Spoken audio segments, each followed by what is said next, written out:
And now, today's tale. Joe Kersey here on Friday, December 18th, 2015, about 10:30, 10:45 in the morning, Eastern Time. And we have a lake down front. There's been some drilling going on here. You can see the two ends of, their drill bit and so forth. Here's the machine. Of course, they seem to have backed up into my trees and fucked up my tree there a little bit.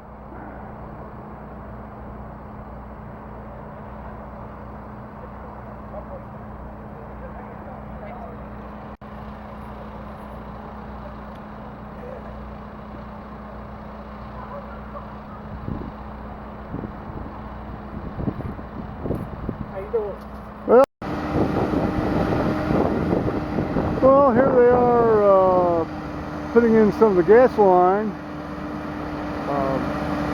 They're doing this open trench. I didn't realize, for some reason I was thinking they wouldn't do it open trench. Obviously doing an open trench is easier when they can do it that way.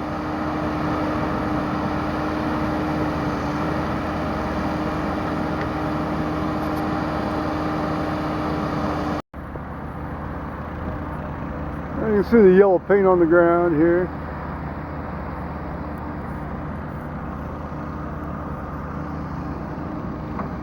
Arrow. Oh, there's an arrow. There you go. Falling around here. And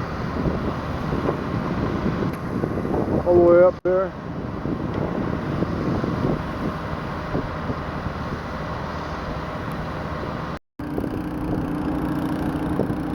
Here's Lake Delco. We've got a pump.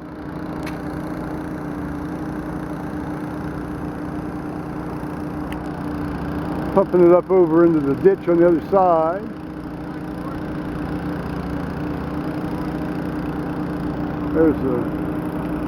There's the culprit. Well, actually, the culprit isn't that so much as it is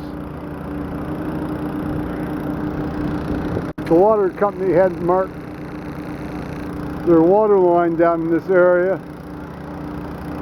They did a good job of finding it up here, obviously. Of course, that there. And then up here where they put the connection in, they found it there, but they didn't bother to mark it down there.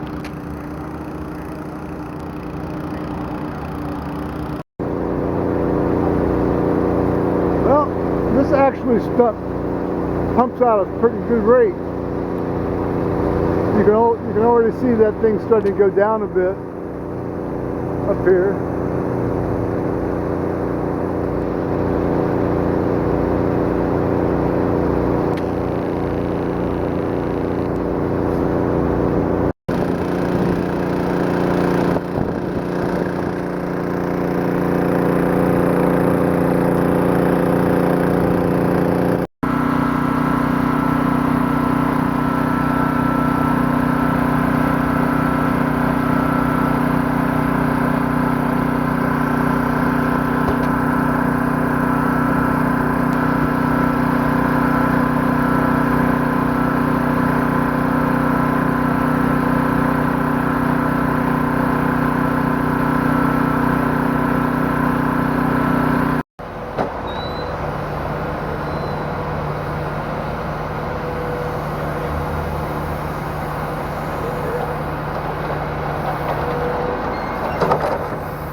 Surveyor has come back.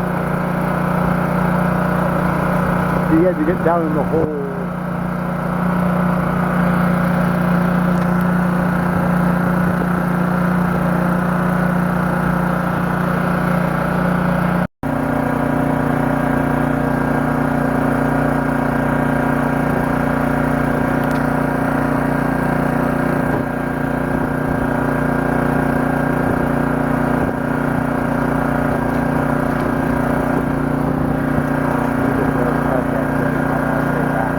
Sure.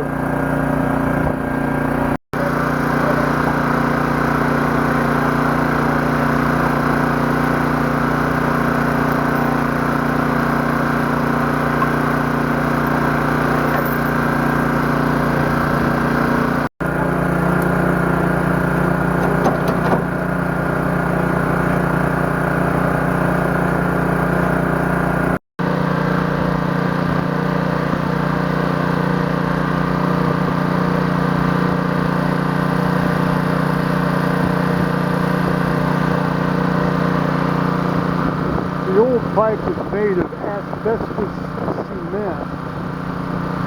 They no longer use these anymore.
just came back on. Check out the mud in that water.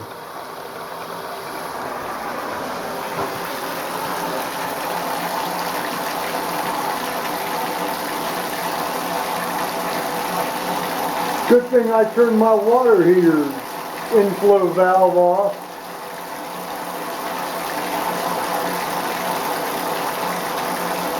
Well, I didn't flush the toilet. I don't want all that muddy water in my toilet tank.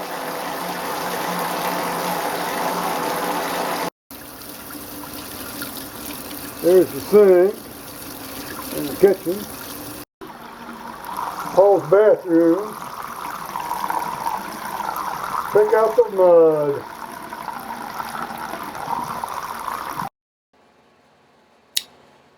Well, as you may have gathered, there was a bit of a problem here this morning, up here on the island of Peaks, resulting in the formation, at least temporarily, of Lake, let's just call it Lake Delco, although technically Delco water did not do this.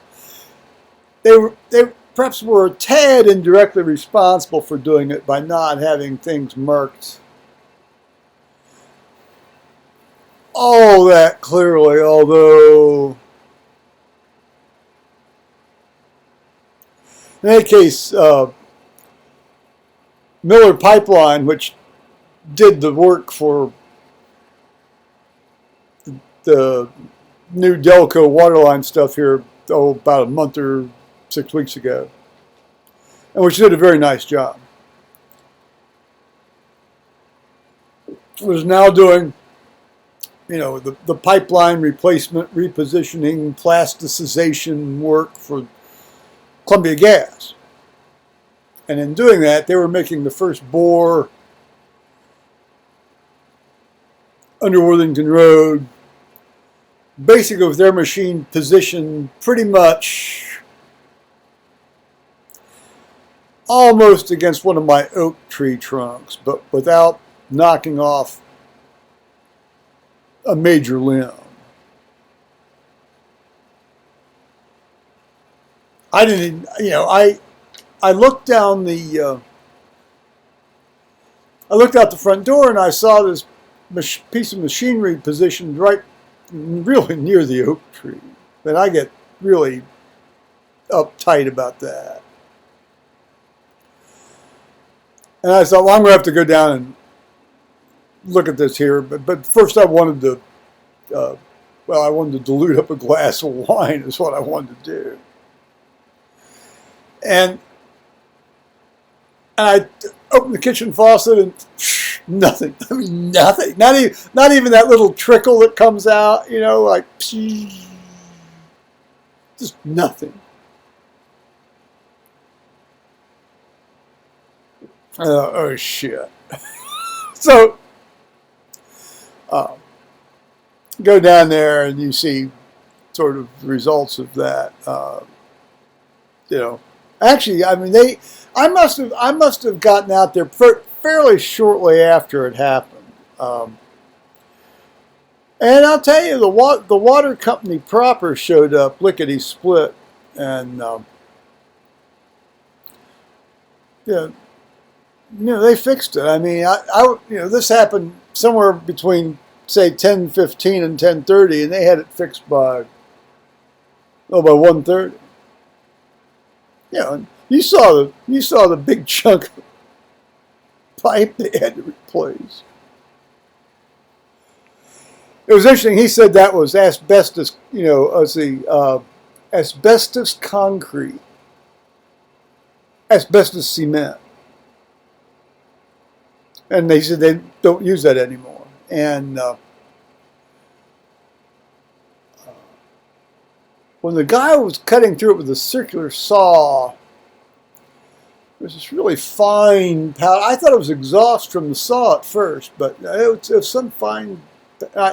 Fortunately, the wind was out of the northwest, and I got thinking just as soon as I saw that cloud, I thought, that doesn't look like exhaust. I bet that's that fucking powdered asbestos. I don't want to breathe that. That's, although I suppose, let's see, if it takes about 25 to 30 years to develop, so mesothelioma, I mean, but I just should not die, of it or with it anyway.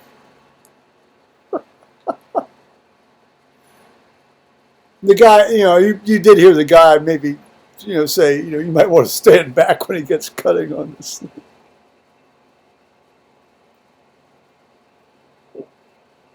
So I frankly thought it'd be a little bit longer before the water came back on, but I had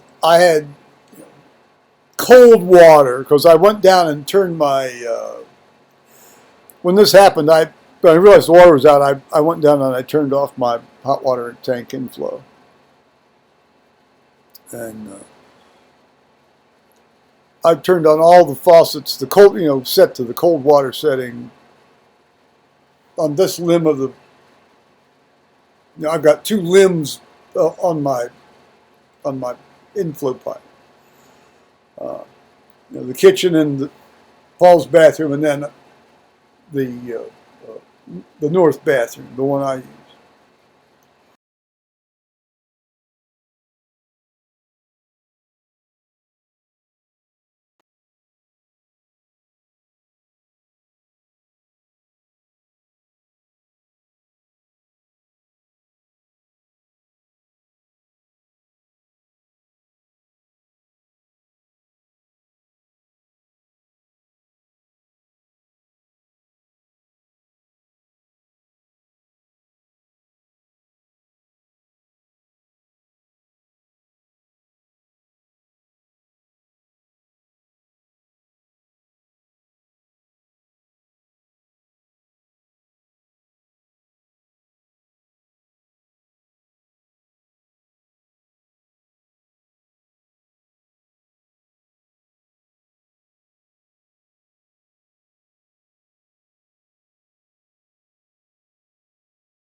The bathtub and things when this got done. So, that was today's adventure. And another little, Liz came over. Oh, what was going on? Because old Angie got out yesterday, Thursday, the 17th.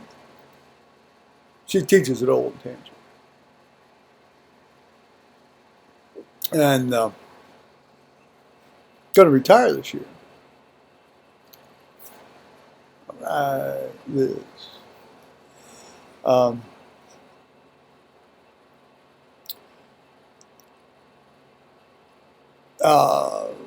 So she was home, and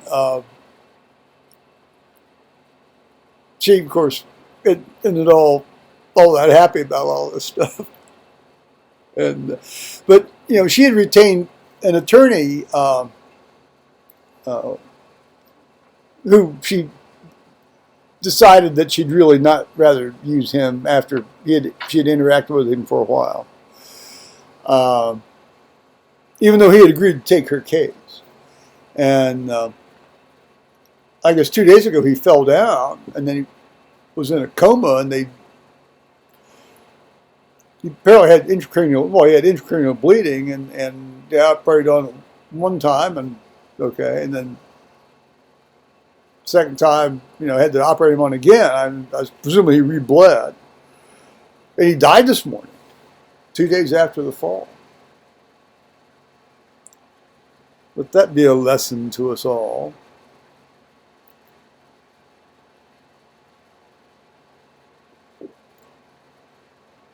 So I guess it's a good thing she didn't use it.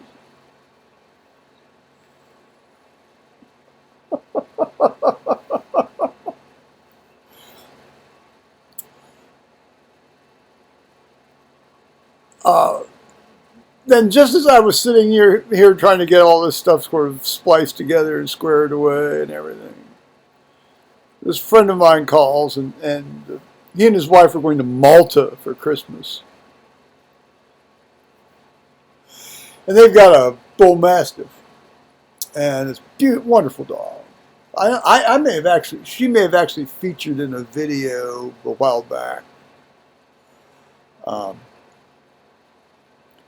I said, well, I'll take care of the dog. Sure. You don't have to put her, in the veterinary kennel. Although she does like being there, he says, he claims. Well, I mean, that's what the vets say. So, of course, the vets want to get repeat business. So. I've used this outfit, not in terms of, ever using it, their kennel service, but, our first set of dogs went to these guys. It just became a bit too far to drive. I mean, they were you had to go down to Columbus to do them. And they also had sort of a laissez-faire attitude toward things in terms of like any lump or bump or something, or try to get an explanation about what sort of pathological process is going on. Oh, that's just well, and sometimes that is just I mean, Lord knows in human beings, there are enough of those kind of things where you just go, just one of those things. But I didn't have any actual gripe about anything they ever did to or with or for the dogs. And our dogs didn't mind going there at all. They liked, they liked the particular people we saw. I did too, personally, and professionally for the most part. What I thought I knew enough to evaluate.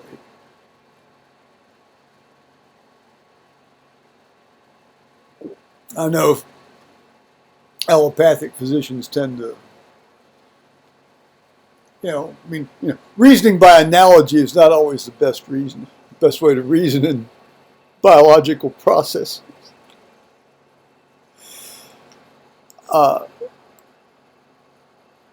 Anyway, he says, now there's one thing about this dog you ought to know. He says, she's just, any sudden sound and she bolts. And I said, well, Mike, they're going to try to, there's going to be banging around here, pretty much constantly for about the next, several months, if not a couple of years, and a year and a half anyway. And I said, they're making a push to do all this, utility line repositioning, and by the end of the year, by December 31st, have that done. And I don't think they're going to make that. I think they might make it by about January 10th, if the weather holds, and it looks like it might. But that can change in a heartbeat, this time of year anyway, anywhere in the winter season. And and I said, I know they're going to hit something else. I mean, it's just, it's inevitable. They're going to hit something else. They'll be digging and clanking, banging. Of course, and then on the bridge stuff, there's still going to be some digging, banging and clanging, Oh, they didn't seem to do, but they were doing stuff. They were doing stuff preparatory to probably more banging and clanging of some variety, or cement pouring, certainly, at least in 2 instances. But just as an aside, the only people who were out of water during all this were Liz across the road, myself, the Island of Peace, and Acorn Farms across the creek, the big wholesale nursery. And they were having their Christmas party today for 160 people, and they were there, and they had no water. Now, there's going to be all sorts of people wanting to use the can under party circumstances. And no water. I bet that was fun for them. That will warm their hearts.